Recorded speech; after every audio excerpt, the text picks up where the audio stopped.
Hi, I'm Rowan D'Souza. My friends and I recently ventured into the world of learning how to drive.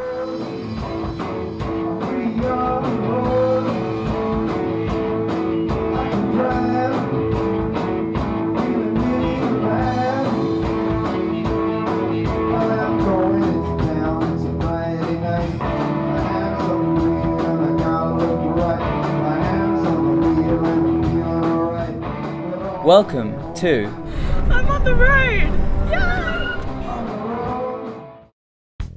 In episode 1, Ellie lost control of the car and drove up the median strip and almost hit a pole. My drive, I thought I did pretty well. I didn't think she was safe. To be honest, when I followed you, she wasn't safe. It was my first time on the road, so, yeah, it went a lot better than I thought, really. And I said, we're coming to a busy road and you need to stop and look. I was really terrified then. So it's obvious that parents and teens think differently. And with this in mind, we challenged both groups to create a road safety commercial targeted towards teens.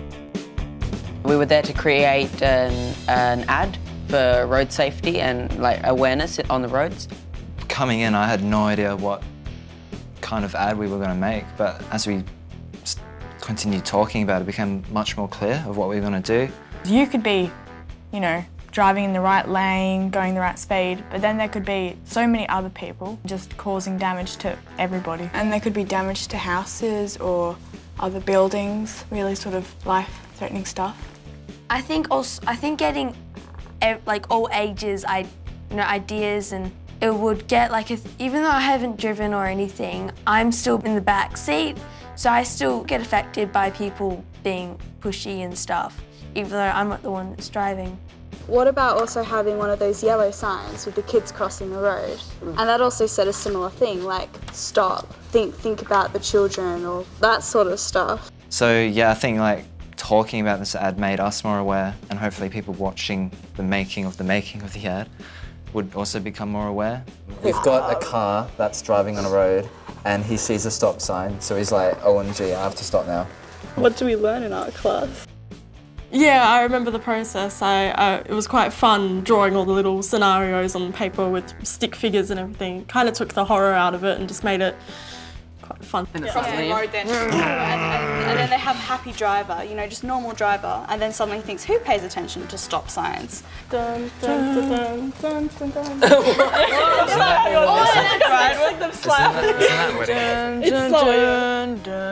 No, that's Star Wars. It looks like Harry Potter's scar. What would really get the message across is if we make it look like it's going to be happy and it's going to be fine when actually it's not going to be. Yeah, maybe we can but then it shocks them into thinking, oh God, that could happen. One of them left something after talking at the other side, so they run back and the car hits them. And maybe the schoolgirls that are crossing, maybe they can turn out to be the Prime Minister and they solve world peace or something. So many ideas at the beginning, but we all just managed to narrow in on that one. Oh, we should draw on the paper. Yeah, no, it's going the wrong way. No, the bubbles are going the wrong way. Just be driving and on the phone and driving with one hand because I'm on the phone.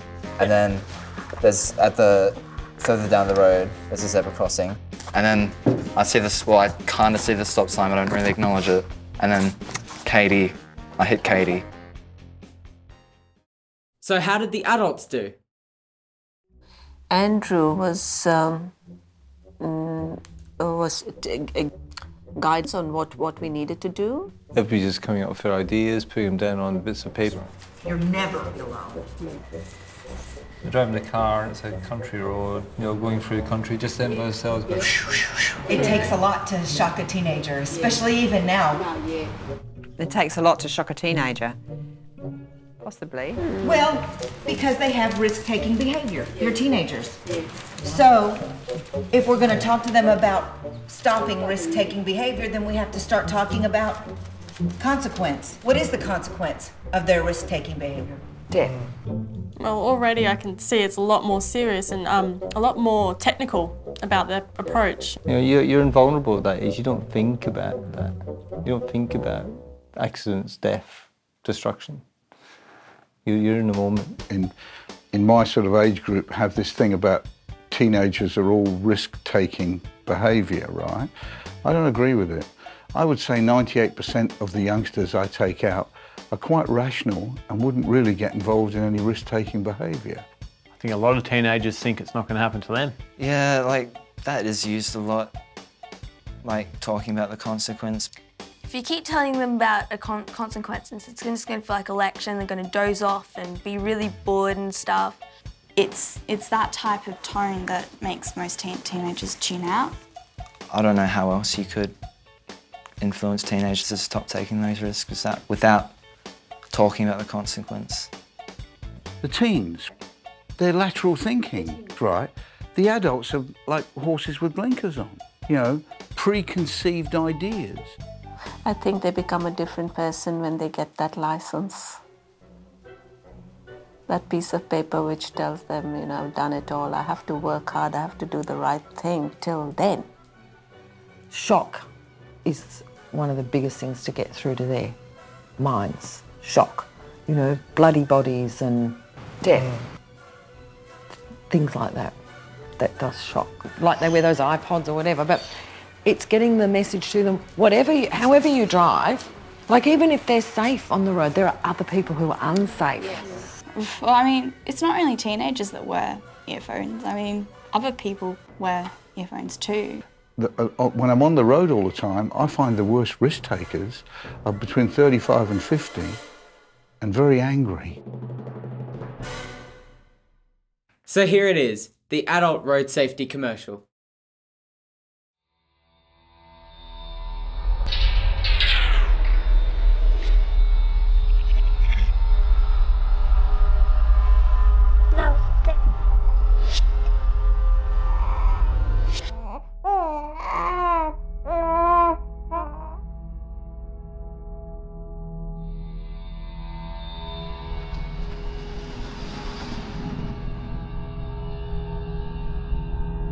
Love you.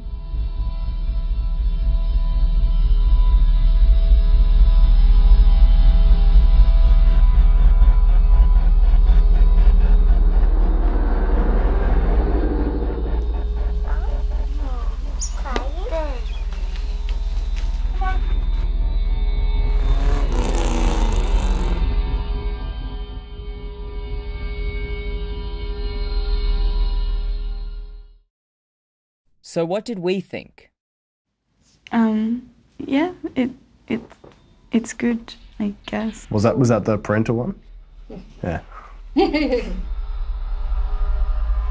Yeah, it brought in the whole, it affects you, but it also affects other people, and yeah, encompassed a lot of those family values. For a teenager, that's just sort of like, I'm not a father, I don't, you know, there's no one's living off me. Yeah, I thought it was a really good, serious ad that could scare a few people straight. Love you. Yeah, I think this commercial, to me, it looks like it's more targeted towards adults. And I really like the end bit, how he was looking at that car, which was, well, to me, it seemed like it was powering down the road. And it reminds you that, yeah, you have that responsibility to yourself and to other people on the road. Like, I understood the message, but personally it didn't really shock me, I guess. Yeah, I'm glad that they didn't have any gory bodies. I don't see how the parents could see that ad would communicate with teenagers on any level.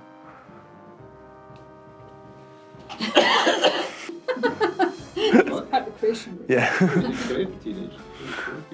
What? We created for robbers.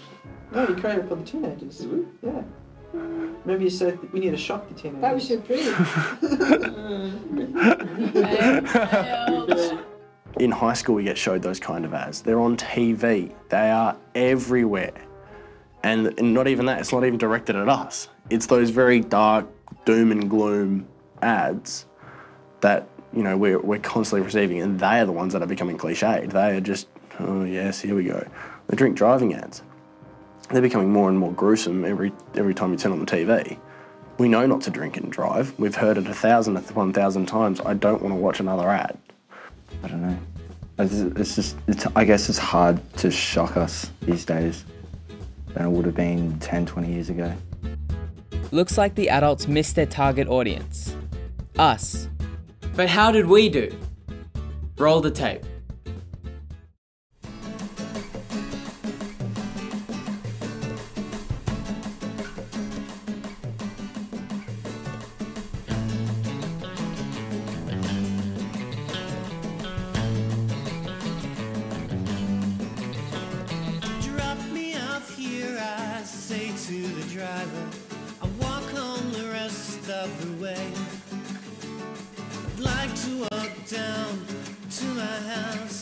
Like I did at the start of the day today.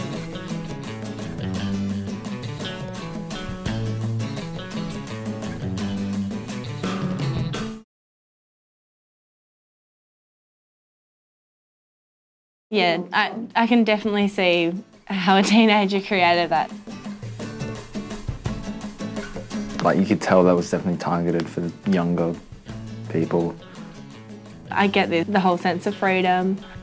It's a mini coupe with the top down and surfboard in the back, and you know, teenagers are, they're relaxed, chilled out. I just want to get my license and I want to go down to the beach every morning kind of thing. It's really that teenager thing of like, you know, the liking someone or the all kind of, Yeah, just caught up in the moment. Yeah, really, it is, yeah. I guess each group, they really took themselves into the ad and thought about what it would be to them if something happened. And the adults would take their family and the kids would be like, well, all their mates would be in the car. So maybe we should have teens on the in the advertising agencies, you know, that cook up these adverts. I just want to drive, man. Let's drive. All right. I just want to drive. When I get my P plates, I'm going to see how much money I can scab from my parents for petrol. Pick up my friends and go to get some food probably at the drive-through. Begging Mum, like, please take me down, let me get my second phase. And she's terrified. Both my parents are. They don't want me behind a 1.5 ton metal machine. I think I would like to visit a place like Germany and just hire a really fast car for a day and just go as fast as I can. What was the first car you learnt to drive? It was a little Austin A30. It was a cute little thing. It was almost like a little round bubble. HSV Commodore Ute. An army jeep. It was on the wharf in Calcutta.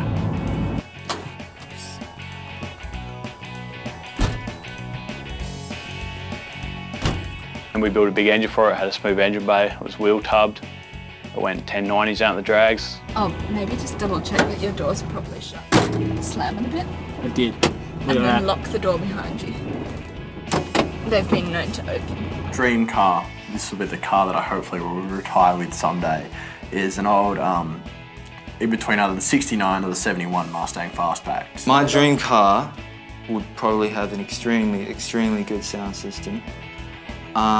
You're really driving the car. You're up high, you're in control. It's a real drive, you know? You really have to change the gears and move things around. When I have kids, if they're into cars and they respect cars and they love cars as much as what I did, I'd just make sure that they're working and they've got to pay for it. I think having a garage full of vehicles would be great. I mean, I wouldn't have to share a car with my brother. You wouldn't bring it back empty? No. Try to create it myself, like from like a foundation car, I guess. Like just add features to it and stuff like that, like the sound system, for example. And I never had any car crashes in it because I treated it, you know what I mean? It was my baby. Just something that won't break down and is not too big, so it's manoeuvrable, and isn't vomit green. I think it does apply to the car, but I'm more worried about the drivers than the actual car. Obviously, with our industry, we've got to be big on road safety. I mean, at the end of the day, having a high-powered modified car on the streets, it's not really justified. Safest car to drive, I think, is probably a four-wheel drive. Safe for the driver, not too good for what it hits, I guess. Oh yeah, I forgot about safety features. Safety is cool. Shame about the driver.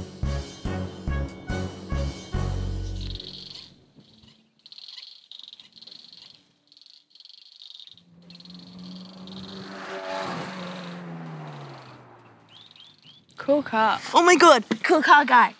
The other day, me and Ellie were driving and she stalled on a hill. That's a hill stop. They're really hard. Yeah, and cool car guy came up right behind us in his Ferrari. Ellie was so scared that she would accidentally back into it. Drove up right behind her and didn't give her any space to roll back. Why would he get that close though? I don't know, it's like he had a car crashing wish. Such a cool car. Shame about the driver.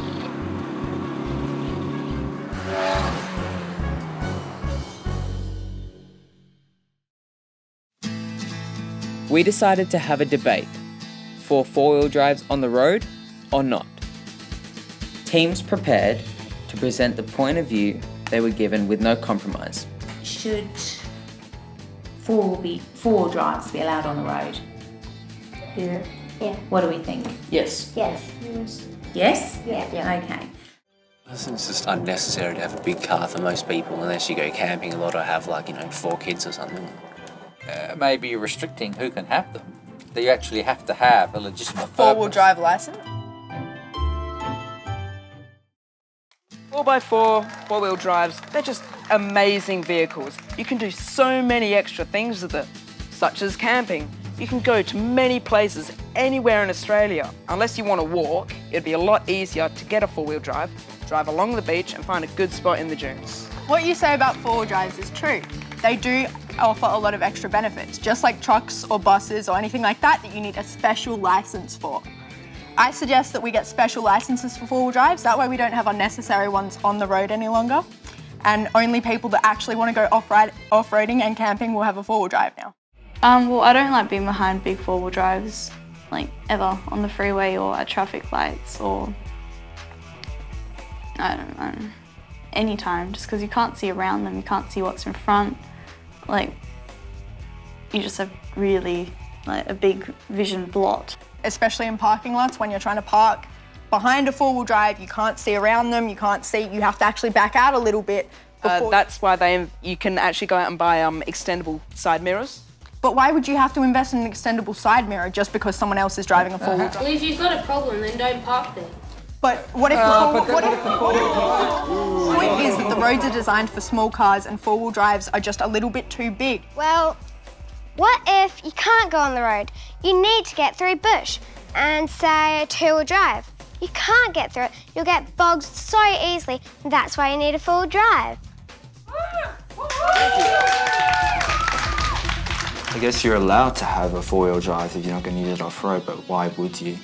Most people just use their four-wheel drive for regular car purposes. The only reason they have the four-wheel drive is because they believe it's safer and they don't know how to drive it. Four-wheel drives, obviously, generally the main perception is that they're bigger, so obviously they'd be more dangerous on the road because of that fact.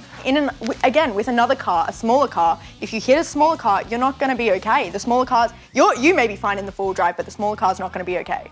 It's not really the car's fault, it's the drivers who are driving it. If they're driving recklessly, you've got the safe option for being in a stronger car. The small car person isn't doing anything wrong and they just get hit by this big car and they get smashed to pieces, they're dead. And now the crash would have been so much less worse if it had been just a smaller car rather than a four-wheel drive on the road. Can I just come in there? Look, I'm not a four-wheel drive enthusiast, but I do like my four-wheel drive and I like to be able to drive it when I want to. And I would hate to see people restricted because of having to have a licence and therefore not getting out to do the amazing things that we've done as a family. I would prefer to see people restricted than killed. Just saying. They're a big heavier car. It's physics, really. If it's bigger, it'll take longer to come to a stop. I would consider getting a four-wheel drive for myself. I would actually like one, but I have no idea how to drive one and I would not feel safe in a four-wheel drive until I'd had lessons, and then I can take it off-road, I can go camping, I can do whatever I want, and I can have another car for on-road purposes. Both teams argued passionately for the topics they had been given. My dad's a ranger, he knows how to drive a four-wheel drive. My mum, well, she knows. She's had it pretty much all her life. So you don't really need to make it any more expensive. And we don't have enough time in our life to go and get the lesson. If you have time to go camping, I'm sorry to say it, if you have time to go camping, you have time to spend a couple of hours doing like a driving test, because there's that many, like, what's the word? I'm sorry, I can't remember the word. Accident, that's the word. But the 4x4s had the last laugh. Seriously, what would you rather do? Go take a test, or would you rather go camping? Coming up in our final episode, we turn the tables on the parents. Right, what do you want me to do? I knew Dad might be on his best behaviour, but I was absolutely terrified. And we get some advanced training. It won't turn!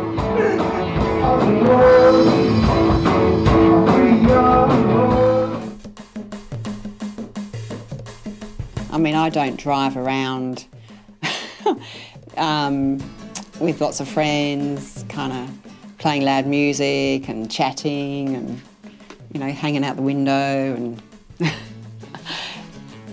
because that's not who I am now.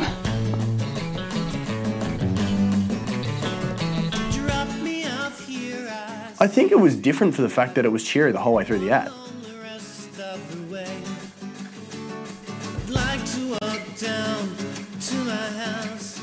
It was really cool seeing something that we created now real in front of us. Well, me, while I was doing it, I didn't picture it to be like that at all. It wasn't a very doom and gloom, depressing, here's another car accident story. The mobile phone, I'm glad they didn't keep that in there, because that was like, even though he had it there, like, he wasn't the one driving, and I felt like it was really, if it was the guy driving and if he was texting, it would have been overly cliche, like, and just stereotyped all these teenagers as being on their phone, and then that raises other issues. I don't know, well, it's not, I don't think it's really that cliche with teenagers. I think it's cliche with the human race. Everyone's on their phone, no one's paying attention to what's going on around them. I don't think it's, like when we had that idea, I don't think we meant it as a teenage cliche thing. We just had it as a human thing. This is what we do these days, so.